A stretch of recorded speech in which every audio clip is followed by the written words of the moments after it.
Wednesday 30th of April in the evening. It's a bit like D-Day, so we're going to get postponed for 24 hours.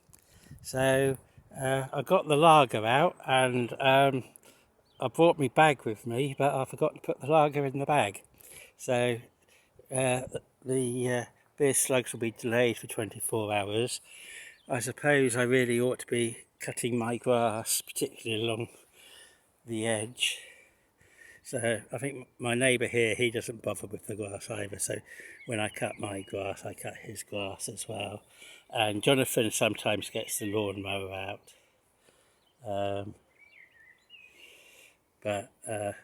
So I've got that to do as well.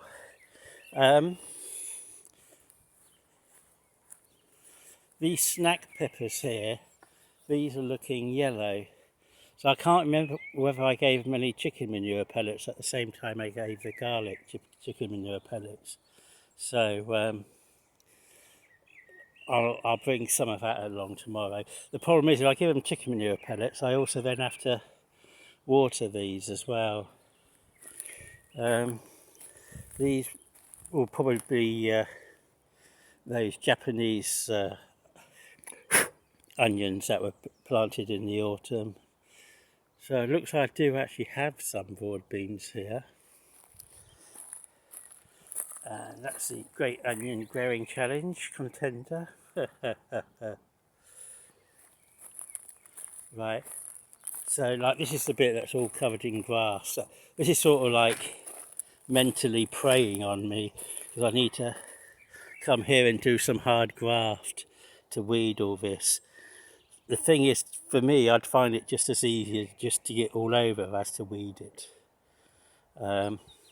So it looks like those shop-bought shallots from Lidl that I planted in the middle of winter. Either middle of winter was a really stupid idea, or it looks like they were actually irradiated this year because they're not growing at all. So this is the garlic, which I showed you before. So I haven't. See, the good thing about this wood chip mulch is that I haven't had to weed it at all. So there's a little bit of bindweed coming through there. These are my Jerusalem artichokes. They're supposed to be in neat lines, but you can see one line there, and then another line there, and maybe a third one there. And there's a sort of like a line there, but yeah, my lines aren't showing up very well. There's a whole cluster in the middle because that's where I had a whole lot of Jerusalem artichokes dumped. And then there's a whole cluster there because that's where I filled the hole in with these. That clump there got moved there. So there's a whole clump of Jerusalem artichokes there as well. I do actually have one strange thing to show you. That I've got this thing growing, which looks a bit like a rose in terms of the flower, but the rest of it doesn't look like a rose at all, so I'm wondering what that is. I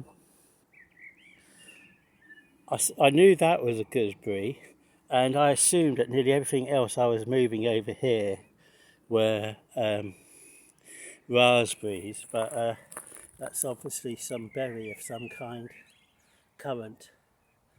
So I don't know, it's either blackberry or black currant or white currant or red currant.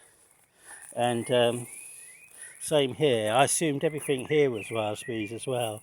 So that must be the raspberries, because those ain't. So, because the thing was, I planted a whole variety of things, and some of them lived and some of them died, and you lose the labels. So I don't really know what they are.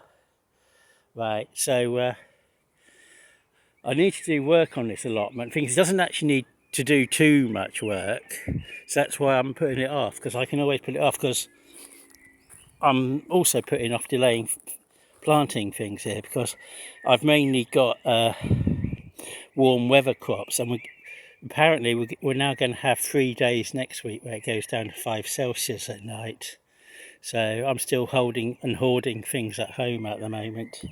Although I could quite quickly plant all this out with aubergines, courgettes, peppers and chilies.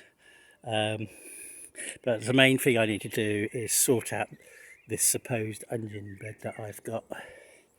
Because I've also got some Spanish white onions to plant out. So a little bit of this bindweed coming through there. I was expecting more bindweed than I've got actually.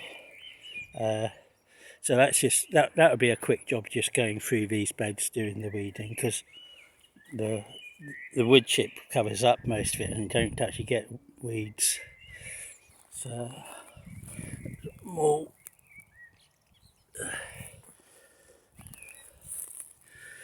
So this hugelkultur mound is only at ambient temperature.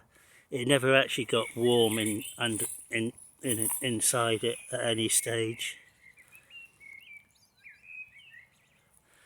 So the thing, you don't really want to get really warm, because then that means it all decomposes quickly and collapses. But I was expecting a little bit of heat to be generated by it. So we'll be back tomorrow evening to with a second attempt to do the slug traps.